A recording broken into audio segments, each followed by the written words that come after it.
көпшілігінде одноразовый пациент, олар 1 жыл 2 жыл от болып жанады, 3-ші жылы құлайды, ол жоғалады. Міне сіздерге ақылым, анау санитарка мен медсестраның артында жүрмеңіздер. Осылай взгляд прям страшно болды, қабылдамады вообще мен. Служанка сияқты оған қызмет етіңіз, өйстіп ұстап алыңыз. Мейлі соның үйіне барып қонып үйін жинаңыз, хоть қандай дене болмасын, ана дәрігерді былай ұстап алыңыз. Прям жалпы медицинада түсетін адамда бірінші орында тәкаппарлық деген нәрсе болмау керек. Ең бірінші орында өзіңіздің нәпсіңізбен жұмыс істей алатын маман болу керексіз. Неге? Ассалаумағалейкум. Бүгін сіздермен бірге доктор Сейітжаппарова Қошанова Бану Сейітжаппарқызы, гинеколог, эндокринолог маманы. Бүгін сіздермен бірге сөйлесетін тақырыбымыз күшті болайын деп тұр. Особенно жас мамандарға.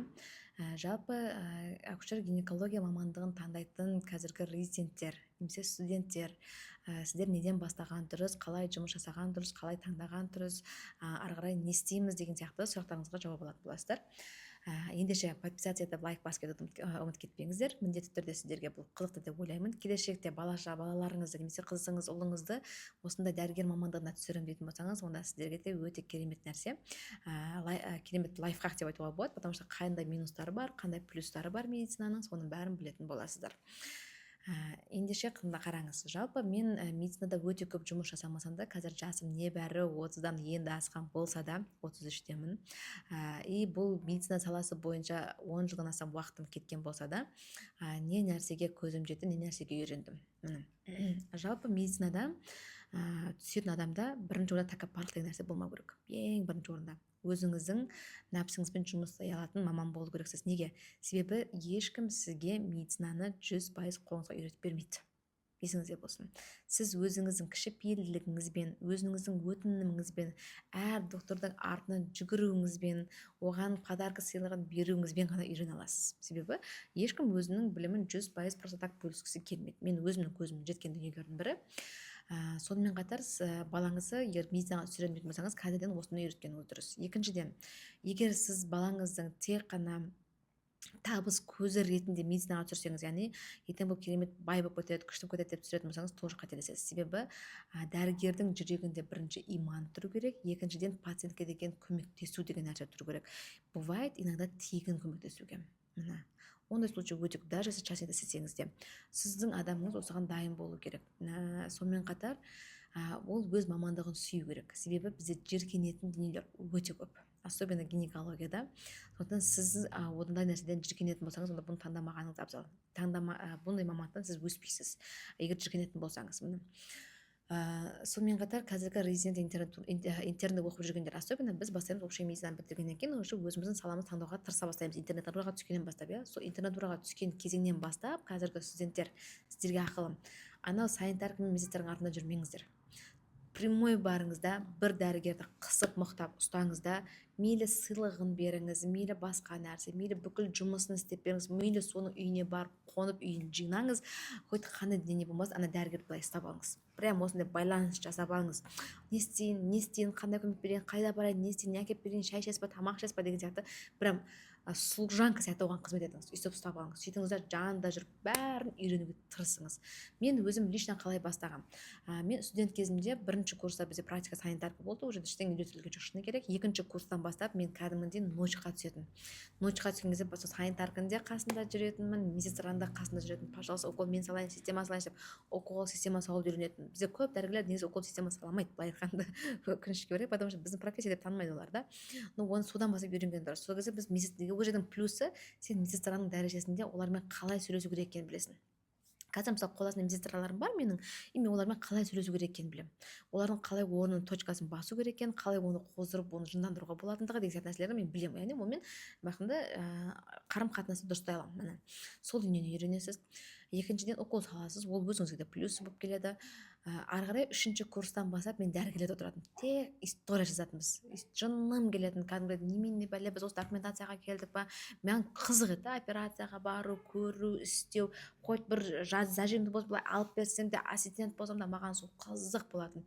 Бірақ оған біз допускать етпейтін. Біз отыратынбыз тек қана история не істейсің, барып кел, шауып келсін, бар, ана жаққа бар, тасы, ананы алып кел, мынаны үйт, мынаны осындай кәдімгі барып кел, шауып кел болатынбыз. Жыным келетін, компьютерден бүйтіп вообще нервымыз ауыратын. Солайынан үйрендік. Бірақ зато қазір маған плюсы документацияны мен жақсы білеміз. приказы сразу қағып үйрендік, түсініп үйрендік, ол бойынша қалай дұрыс жұмыс жасау керек екенін, қалай обращение документация қалай толтыру керек екенін, на самом деле жоғарыда отқан департаменттерің, сіз министерство деген сияқты нәрселердің барлығы только документке сенетінін, істеген іс әрекетіне сенбейтінін деген сияқты нәрсені түсіндік. Себебі медицинада өкінішке орай бізде осылай. Ана әйел ауырып өлейін деп жатса да, сен оған парацетамол беру керексің ба, мысалы, или болмаса обезболивающий басу керек, оған ножпа беру керексің ба, ты не имеешь права. Бердің ба, бітті, сен сол ножпадан кеткен болып саналады, хотя ол ножпа вообще қатысы болмаса да, и сол нәрселерді біз үйрендік. Міне осыны мен студент кезде үйренген дүниелерім. И сіз ол нәрсені білу керексіз. Хоть экстренный көмек болатын болса да, біз сразу жүгіріп кетпей, сначала көмектессек те, обязательно документация қалай емес екенін бәрін жазу керек екенін білдік. Жазбайсың ба, значит көмектеспегенсің. Қайта сен көмектескен болсаң да, документация сен оны сен жазған жоқсың ба, значит сен көмектескен жоқсың. Все. Ты уже штрафует сол үшін да. Или болмаса даже лицензия алып тастауы мүмкін, даже сенің бүкіл дипломдарыңды алып қойып аннулирование жасап тастауы мүмкін деген сияқты жеңілдерге әкелуі мүмкін. Осы этаптың бәрін үйренесің. Ал уже интернатураға түскен кезде сіз операцияға кіресіз. Егер сіз таңдаңыз өзіңіз, сіз қай жаққа барасыз. Мысалы, мен оперативный блокты мен кіріп көрдім, операция жасаған кезде қастарында тұрдым, бірақ ол меніңкі емес екенін түсіндім. Мен себебі операционный зонада өзімді өте қатты қысылатынымды сездім. Менде тем более зоб бар, менің зобыммен мен ондай 4-5 сағаттап операция жасай алмайтынымды білдім. Себебі мен элементарно қазіргінің өзінде 3 сағат аш қалсам мен шыдай алмаймын. Маған всегда тамақ жеп отыру керек деген сияқты да. Менің ағзам мүмкін соған үйренген, себебі менде врожденный кардиальный не ағзаның бөлігі кішкентай. Міне сол себептен де шығар, менде енді ағзадан кішкентай болып туылған да. Сол себептен де мен жиі аздан тамақ ішемін. Сондықтан ол менің нұсқам, менің таңдауым емес екенін түсіндім. Сондықтан сіз өзіңіз біліңіз, қай жаққа бағыт жасайсыз. Егер сіз операция жағына бағыт жасайсыз ба, онда оперирующий гинеколог немесе хирургтың қолынан нақтылап тұрып ұстайсыз, соның бүкіл жағдайын жасайсыз, соның историясын толтырасыз, сонымен бірге кіресіз, сонда ғана сіз үйрене аласыз. Егер олай үйренетін хал болмаса, не істейсіз, предлагать етесіз. Менен оқыңыз, мен сіздің оқу ақыңызды беремін. Маған оқу ақыңызды төлеп білім алған оңайырақ деген сияқты солай таңдайсыз. Мен диагностика жағын, яғни амбулаторный жағын таңдадым, себебі бұл жақтан да мықты маман болуға болатынын білдім. Мен басында тек гинекологияны оқыдым, гинекология бойынша білім алдым. Мен көбінесе былай жасайтын алдыма келген пациенттерге мен эндокринология білмеймін дейтінмін. Сен осы жерде осындай маманға бар, сол күшті біледі. Бізде енді Шымкент қаласында Федорова деген болатын, әлі күнге альхамдулилля аман есен. Соған жіберетінмін. Көбінесе өзімнің пациенттерімді мен білмеймін, қақпаймын, эндокринолог сол кісіге барыңыз, сол кісі күшті біледі деген сияқты да. И тағы да басқа осындай күшті мамандарға біз солай жіберетінбіз. Көбінесе Сұңқар премиум клиникасы болатын, сол жаққа жіберетінбіз, бұрыннан келе жатқан мықты мамандар деп та. Ал қазір мен өзім не істедім? Мен сол эндокринологияны оқыш бірінші барып оқыдым. Оқыған кезде шынымен түк түсінген жоқпын. Бірдеңелер айтып оқып жатырмын, түсініп жатырмын, бірақ практически мен оны түсініп тұрған жоқпын. Мен практикалық жұмыс жасаған жоқпын. Екінші рет барған кезде бір дәрігердің артынан сенесіз бе, 3 жыл жүгірдім. Мүмкін танитын жастарда Хриховецкий Михайловна деген кісі болатын, өте білімді кісі. Біздің Шымкентте бұрын мен пациенттерді сол кісіге жіберетінмін, кейін өзім содан оқуды армандайтынмын. 3 жыл артынан жүгірдім. Соңында медпредставитель бір мықты кісі болатын, соны салдым. Сіз маған сөйлесіп беріңізші, пожалуйста, мен жақсы тұрасыз ғой деп. Осылай 3 жылдан кейін сол кісінің алдына бардым да практически үйрендім. Альхамдулилля, сол кісі маған өте мықты көмектесті, өте жақсы кісі. Прям дейді, в точкасын айтты, міне сенде фолликула жарылмаса былай істейсің, мынандай болса мынандай боласың, өзі ХГЖ-дан осылай реакция болса осында жібересің деген сияқты. Осылай прям этап-этапымен полностью маған түсіндіріп берген. И зобты жаңағыдай сызып айтты, міне сенің щитовидный железаң, бұған керек қандай 3 түрлі витамин, мына былай жүретін, блок былай кетеді деген сияқты. Осылай сызып тұрып, күшлеп тұрып түсіндірген кезде мен ана кісіге прям қазіргі тілмен айтқан кезде в шоке болдым ғой. И солайынан көп білімді сол кісіден алдым. Одан бөлек шықтымда Оттоға бардым. И Оттоға барған кезде Санкт-Петербургқа, яғни Питер қаласында жүрміз, сол жерде универге кірем. Кірген кезде бірінші заведующий мен себе айтты, ты же из Казахстана? Да. Ну ладно, может типа 3 күн келуге, 3 күннен кейін қыдырып жүре бер деген сияқты, короче. И тұрамын, в смысле? Мен ақша төлеп келіп тұрмын, извини меня, маған практика керек, мен оқу керекпін деймін. 3 күн барам, сұрай берем, ана кісіден сұрақ қоя берем. И вот так. Осылай взгляд прям страшно болды, қабылдамады вообще мен. И 4-5 күн деген кезде уже ана кісі айтты, давай жүр Қошанова деп жаңағыдай өзінің палаталарына барды, көрсетті, осындай диагнозды осылай емдеу керек, мынаны былай емдеу керек, мынандай кезде мындай, етеккір дұрыс келмеген кезде кок, қазіргі заманауи этап бізде кок этаптары, кокты дұрыс бермесең семіртесің. Это кок и вообще оружие любого гинеколога, эндокринолога. Если не хочешь, можешь оны семіртіп жүруге деген сияқты осы неше түрлі нәрселердің бәрін үйрендік, сосын білім алдым. ол жақтан да көптеген плюстар болды мен үшін. Естественно, бұған мен әжептәуір вложение құйдым. Одан кейін үшінші уже мен Аланияға бардым, Түркия еліне, и сол жақтан білім ала бастадым. Естественно, бүкіл жерде дәрігер сразу қабылдамайды. Олар 3 күн сізді сынайды, сіздің оқитыныңызды, сіздің не істей алатыныңызды біледі. Соған қарай ғана үйрететініне көзім жетті. Сондықтан дәрігер таңдау тек қана шетелден емес, өз еліңізден бастаңыз. Мен өз қалам Шымкент қаласынан бастадым. Осылайынан ұмытып кетпейін, Тараз қаласында мен Раушан Ұстабаевнаға тоже барып, элементарный канализацияны қалай істеу керек, қалай емдеу керек деген сияқты эндокринология бойынша да эрозия лечениесін содан үйренгендерім бар. Қаншама нәрсені көрсетті де ол кісі маған. Міне осылайынан үйренесіздер. Сондықтан сіз қазір оқып жүрсіз ба, осылай онлайн оқып ағзалармен танысыңыз. Мен де онлайн түрде ағзамен таныстым. Кезінде Россияның неше түрлі слайдтарын алып ашып тастайтынмын.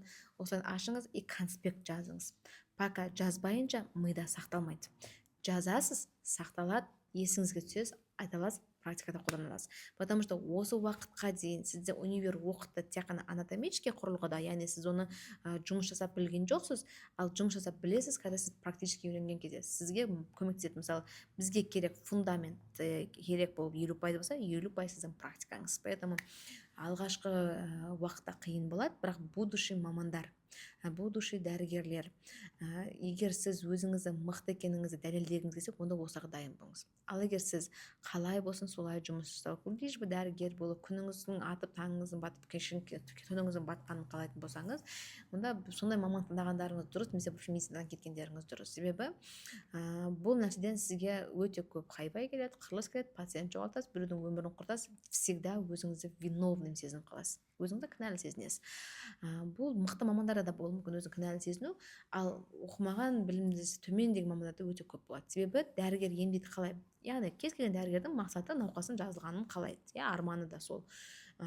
Егер сіздің білім деңгейіңіз қалай жетеді, солай көмектесесіз. Білім деңгейіңіз төмен көмектеседі деген сияқты. Ал всегда талпыныста жүретін болсаңыз, бірінші атыңыз үшін жұмыс жасаңыз, потом атыңыз сіз үшін жұмыс жасайтын дәрежеге жетесіз. Всегда, күнделікті тамағыңыз, қорегіңіз үшін сізге табыс жеткілікті. Дәрігерлерде шүкір, альхамдулилля, олар прям бедный неде өмір сүрмейді. Әйтеуір өз табысы, шүкіршілігі бар. Бірақ керемет болып миллиардерлер ұқсап өмір сүруге болады.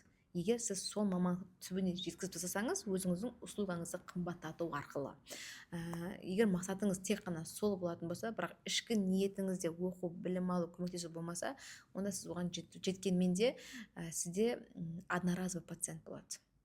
Одноразовый деген бүгін келеді, ертең кетеді. Онымен көпке бармайсыз. Мен қаншама дәрігерлерді білемін, осы онлайн өзім үйреткен дәрігер мамандары да бар. Көпшілігінде одноразовый пациент, олар 1 жыл, 2 жыл от болып жанады, 3-ші жылы құлайды, ол жоғалады. Сол себептен сізде егер мықты маман болсаңыз, сізде всегда многоразовый маман болады. Дұрыс, маркетингға көмектеседі, сізге береді, бірақ постоянно күшті клиент алып келмейді. Ол сізге сіздің записіңізді толтырмайды. Былай айтқанда, сіз маркетинг арқылы күніне 3 адам, 5 адам қабылдауыңыз мүмкін, и все. Одан көп мамандар сізге келеді. Сарафанный радио, яғни бұл бізде айтқанда многоразовый пациенттер сізге келген, нәтиже көрген, сіздің нәтижеңіз арқылы бөліскен, сол арқылы адам келген, немесе ол өзі қайтадан сізге келу арқылы болады. Сондықтан дәрігерлікке түсетін мамандар не только білім алу, оны күшейту, оған деген қызығушылық болу керек, талпыныс болу керек, әрекет, и сол үшін өзіңіздің тапқан табысыңызды құя алуыңыз керек, яғни вложение жасай алуыңыз керек. Сонда ғана сіз маман егері бола аласыз. Айтқанда, атым өшпесін деген сияқты, яғни сіздің еміңіз, тактикаңыз, лечениеңіз, сіздің атыңыз өшпейтіндей дәрігер бола аласыздар. Иншаллах, әрқайсыңыз сондай болыңыздар. Сіздермен бірге тағы да сетчап барына подписаться етуді ұмытып кетпеңіздер.